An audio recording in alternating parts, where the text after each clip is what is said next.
আজকে গণমিছিলের অবস্থা দেখে এটা প্রমাণ হয় যে দেশের একটা পরিবর্তন আসবেই আসবে। আগামী 11 তারিখে মহাসমুদ্রে প্রমাণ হবে এই দেশটা আর ফেসিবাদ আর থাকবে না। আমরা আশা করেছিলাম 5ই আগস্টের পরে এই দেশে আর ফেসিজমের কোনো উত্থান ঘটবে না, কিন্তু আমরা কি দেখতে পাই, এই দেশের রাজনীতিরাও বারবার ফেসিস মুক্ত হয়েছে, কিন্তু ফেসিবাদ মুক্ত হয় নাই।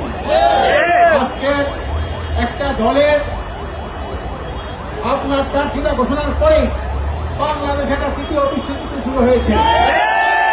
আজকের প্রার্থী আহত হয়েছে, কর্মীরা নিহত হয়েছে, সারা দেশে আগুন জ্বালিয়েছে।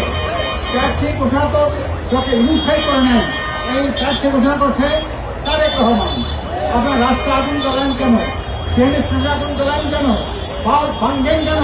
আপনি তারেক রহমানের বাড়িতে যে আগুন জ্বালান, এটা তো তারেক রহমান, এটা তো সরকার পরিষ্কার কথা বলতে চাই। এই দাবির সাথে সাথে আমাদের নেত্র দাবির সাথে সাথে জ্বালাও করা যদি বন্ধ হয়, এই ফেসিস্টদের রাজনীতি নিষিদ্ধ ঘোষণার দাবি আমরা করব। আপনারা তামাশা জাতিয়ে কম করেন নাই, সত্যমত কমিশনকে ব্যর্থ করেছেন আপনারা, আজকে সংসদকে কলঙ্কিত করেছেন আপনারা, আজকে নির্বাচনের কারচুপি আপনারাও তো করেছেন, এখন নির্বাচন করেছেন, তবে এখন প্রার্থী ঘোষণার সাথে এখন যে তৃতীয় বিশ্বযুদ্ধ শুরু হয়ে যায়, নির্বাচনকে কি হবে বলেন? তাই আমি তো তিনি সাহিত্য বলেছি, যদি এইবার আপনার দিকে একটা সুস্থ অবাধ নির্বাচন যেতে না পারেন, তাহলে কিন্তু গণপ্রধান ব্যর্থ হবে, আর গণপ্রধান ব্যর্থ হলেই কিন্তু একটা গণবিপ্লবের সূচনা হবে। আপনারা গণবিপ্লবের জন্য প্রস্তুত থাকেন।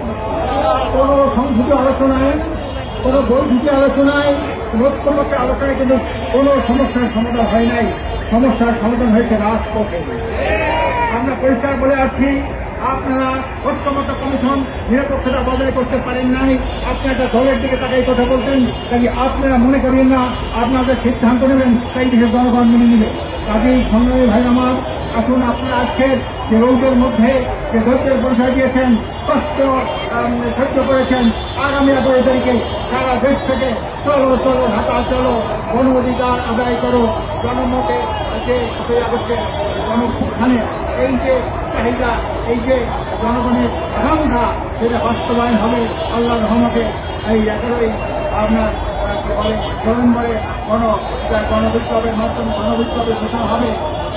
11ই নভেম্বরে ওই তারিখে ইনশাল্লাহ আপনার প্রস্তুত থাকেন। 11 তারিখের জন্য এখনই সর্বোচ্চ সব থেকে সরে যান। আগামী 11 তারিখ যাতে এটা বিশাল মহাসমুদ্র তৈরি হয় এবং জনতার কাছে হয়, এই বলে আমি আমার বক্তব্য শেষ করছি। আমার তৌফিকে এই দাবি।